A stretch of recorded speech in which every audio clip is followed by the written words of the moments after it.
Oscar Piastri pulls off the hat trick in Formula One, third in the row in Miami after a tremendous battle. The first McLaren driver to do so since Mika Hakkinen in 1998. Brilliant battles all around. What a race that was.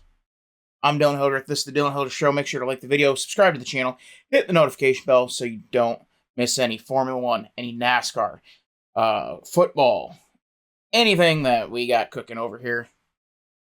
So, let's dive into it, shall we? Right off the cuff, lights go out. Lando, Max at the front, Max on the pole after a tremendous qualifying effort. And he is able to shove Lando off, move him down to 6th. And that is what essentially costed Lando the race. Kimi goes up to P2. Piastri hard charging behind. And then, of course, we have who other than Liam Lawson getting together with Jack Newman, bringing out the virtual safety car. But after that, we had a tremendous battle between Max and Oscar. My goodness gracious. That whole sequence, those 10 laps, is what you would put in a F1 school of how to defend, how to attack, how to do everything you need to do in F1. Because that battle was absolutely legendary. What a battle between Max and Oscar. And I mean, it really shows how much Oscar's grown since his debut in 22, and just how good Max is, and what might be a car that is slower than Williams. If all things even, I believe the Red Bull is slower than the Williams car. You take out the unbelievable talent of Max, and you have a car that is slower than Williams. I mean, and we'll talk about the Williams later, but Max and Oscar just putting on a clinic, and the war doesn't end there. Next, you have Max and Lando doing battle, and it's another legendary battle. A little bit scrappier than with Oscar, as we did get Oscar and Max pushing each other up off the track. It was a little bit more scrappier, but at the end, Lando does take command. And then you have a couple more safety cars for, you have a safety car for Oscar, who has a mechanical issue. But it was Gabriel Bortoleto hit the safety car that he forced out, was what made Max's day go from bad to worse, as George Russell, he was on the hard to medium strategy, allowing him to stay out longer. And when Max had already pitted before the virtual safety car even came out, George able to get a stop, get out in front of Max on the faster tires. And that was all she wrote with that. So, got McLaren, 1-2, George, Max, rounding out the top 4. And then Alex Albon, he finished 5th. What a race for Williams. Double points. Carlos nearly making Lewis Hamilton's day go from bad to worse. But again, we'll get into that in a little bit. But James Vowles, the team principal for Williams, he's incredible. What he's been able to do at Williams is take a brand that was dead, gone, forgotten in Williams and has really turned this ship around. I wouldn't be surprised that in the next number of years, with Alex and Carlos, they are legitimate Constructors' Championship contenders. We'll see how everything gets shaken up with the regulations next year.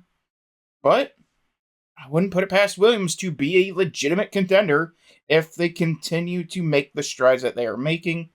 And obviously, with the regs change, it's pretty much who knows what's going to happen. And then Kimi Antonelli, he got he got taken to school in the sprint race, and then but he was one that got caught out in the safety car, so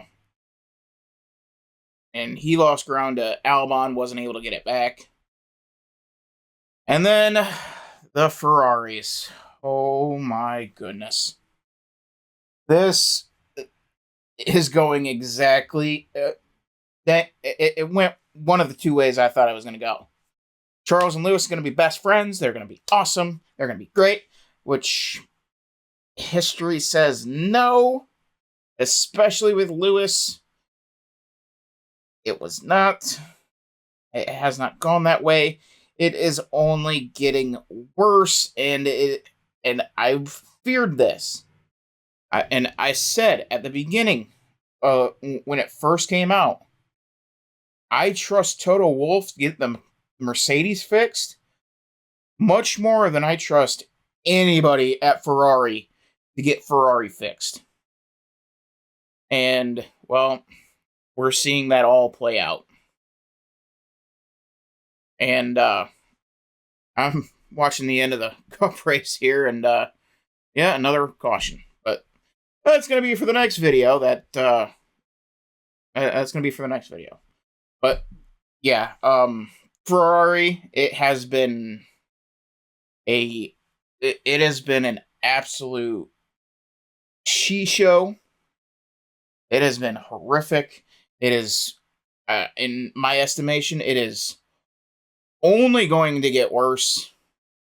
And as the pressure begins to mount, this is somebody is gonna end up getting thrown off the back of the boat, and it's more than likely gonna be Fred Vasseur first. Who does Ferrari go to after that? I don't know, but this has a lot of makings of being a very uglier version of Lewis and Nico. I mean, they were winning back and forth and they couldn't get along. Imagine now with Lewis and Charles in struggling Ferraris with the Ferrari brand, and they can't even get by Williams. Lewis nearly got passed by Carlos Sainz. I mean, it has been like this is a nuclear option here with Ferrari. It is all going downhill real quick. So, and then we have Yuki Tsunoda just squeaking in by a 10th for the final point for the Miami Grand Prix. He did not hit the pit limiter in time. He came in entering pit road speed way too quickly. And that's how that kind of went to crap. I mean, Yuki, he's doing about as well as he can. Obviously, coming in, not he's still kind of in that learning phase with the Red Bull machine. On top of that, the Red Bull car has been absolutely atrocious. It is just waiting with bated breath until those upgrades come in Barcelona. Is at least that is what they said on the broadcast. And yeah, we still got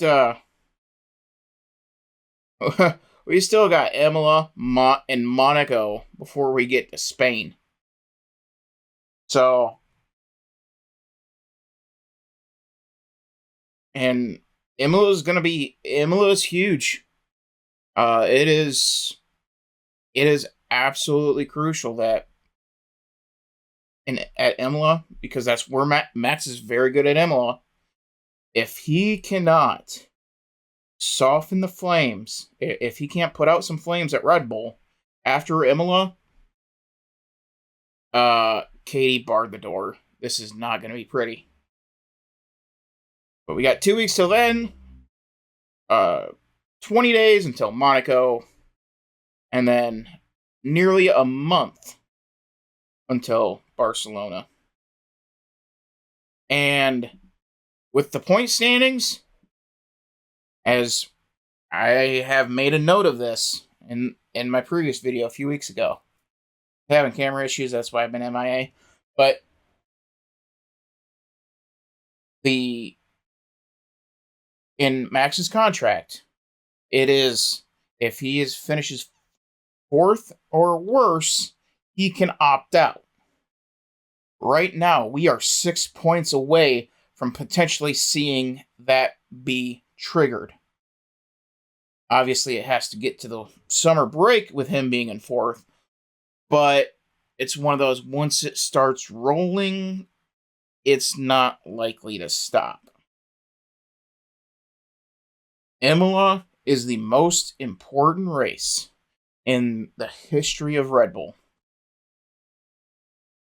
If they end up having a race like Bahrain, if they end up having a race like the sprint race yesterday, and it all just goes to crap, you get no points. In Bahrain, he finished 7th. This could go off the rails real quick. And last year, Red Bull was not fast at all at Monaco. So I'm already preemptively throwing that one out the window as a fan of Red Bull, of that being an utter disaster. So you have to get everything you can out of Imola, and then hope and pray to whatever god you pray to that Barcelona, the upgrades that come then, work, and they work really, really well. Because if they do not, you are looking at abject disaster. Does Max opt out? Does Max sign with another team? Does Max just at the summer break say, screw it, I'm taking the second half of the year off, I'm going to go be a daddy, I'm going to play with my friends on Team Redline, cheerio, ta-ta, ciao. That's a real possibility. We could very well, I could very well see that happening. And correct me if I'm wrong, but I believe Great Britain, or it's what's in front of me, Silverstone, is the final race before the winter break. No, maybe. We'll just assume, yeah. So, the summer break. Jeez, I need to learn to talk. The summer break. The final race being in Silverstone. And, I mean, Spain, Canada, and the Red Bull Ring. Max is historically good there. Spain is where he got his first win. Canada, he won last year. Austria, Lando was faster, so we'll have to wait and see on that. And then Silverstone, I do believe he finished second to Lewis Hamilton in the Mercedes last year in Silverstone. So, it is no longer, at least for now, we will obviously readjust and reassess after Imola in a few weeks. But Red Bull is no longer fighting for a championship. They are fighting to keep Max on the team. I mean, that's what we're looking at. The championship, that is not the main concern. At least it shouldn't be. I'm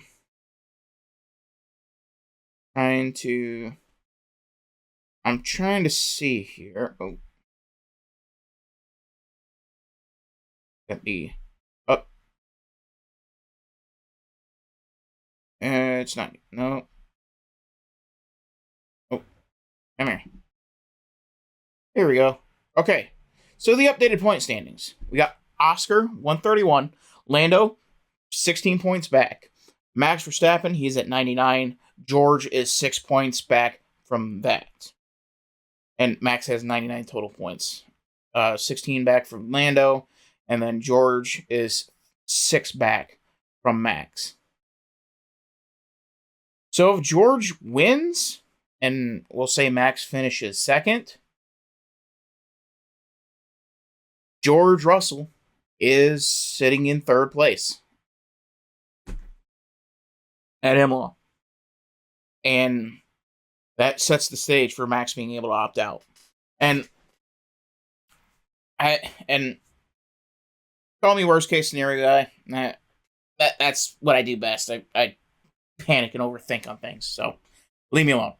But again,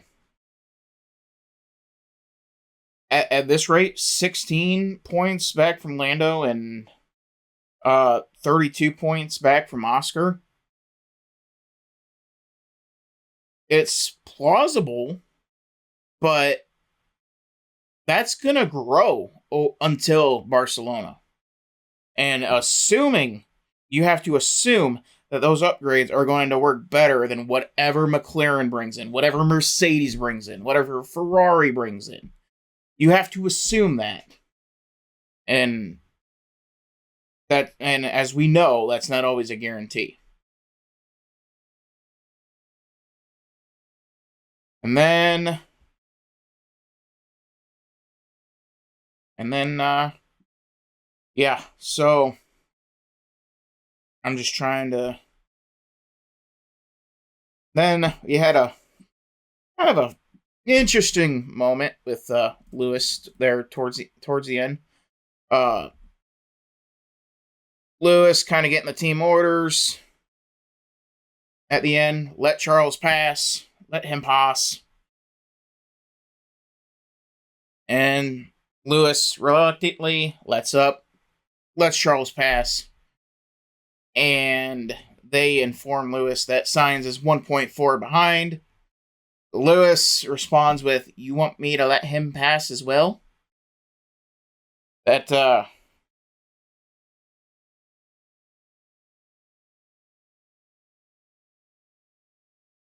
yeah.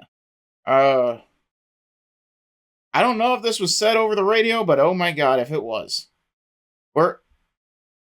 I'm going to assume it was. Because it kind of fits Lewis. Lewis radios in, "This setup is terrible." And of course, the engineer understood. "The Lego cars felt better than this, man. Give me a break." Oh boy. Well, Lewis.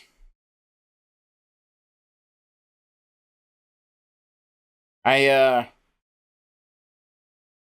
hate to be the bearer of bad news to you, but you chose Ferrari. You elected to leave Mercedes. You elected to leave Toto Wolff, one of the best team principals in F1, especially today. And you went to a team that has not won a championship since 2008, I want to say. And you're shocked. And they have a very recent history of messing every single freaking thing up, regardless who the team principal is. There are 3 guarantees in life: death, taxes, and Ferrari screwing it up. And you decide to leave Toto Wolff. You decide to leave Mercedes. You decide to leave Bono for Ferrari. A second-rate, mid-pack Formula 1 team that is all shined up to look prestigious because it's Ferrari. Guess what? You're now beginning to see what it looks like on the other side of that fence, and it ain't pretty, and you have nobody to blame on this but yourself. You asked for this, and you got it. You got Ferrari, and you get the Ferrari experience. Congratulations. By the end of the year, Williams will be finishing better than Ferrari. And I will laugh and laugh. Now, after that little rant, and the craziest thing about that rant is I don't even like Mercedes. But nonetheless, I will defend greatness when greatness needs defending. And Oscar winning the Grand Prix, he's at win number 6 on his career. He's roughly halfway. He needs 2 more to be over halfway, because I think the winningest Australian is at 15. But he's at 6. He's 24. He is going to win the championship without a doubt at this point. Lando's window for winning at McLaren has closed. If Lando wants to win a championship, he is going to have to go somewhere else. That's another thing I wanted to hit on. The Lando Norris era has come to an end, and it ended when this win streak from Oscar started. This is Oscar's team. Oscar is the number 1 driver. Lando, he is number 2. There is no ifs, ands, or buts about it. You go with the young guy, you go with the talented guy, you go with the give no F's guy. That's Oscar. Lando, he's not going to be the guy. He's not. He's not going to win a championship at McLaren. Plain and simple. That is what this has shown. And we're at 3 straight race weekends of Oscar winning. Oscar, I don't know what else to say. He is McLaren's number 1. Plain and simple. And if Lando wants any shot at a championship, he's going to have to go somewhere else. Because now McLaren is going to put all their eggs in the Oscar Piastri basket. He was the white whale everybody was going after. He is the one that McLaren risked a whole lot on to really wiggle away from Alpine. And Oscar being cutthroat and telling Alpine to go shove it. I mean, that shows enough balls there. Oscar can win championships. Lando, we don't know. And with McLaren, he never will. because this is Oscar's team. And simple. Congratulations to Oscar Piastri. Congrats to McLaren on a tremendous race weekend. Make sure to like the video, subscribe to the channel, hit the notification bell so you don't miss anything. I believe that's all I have for you today. See you next time. Actually, probably. The next video will be coming out tomorrow morning sometime, so we'll see you then.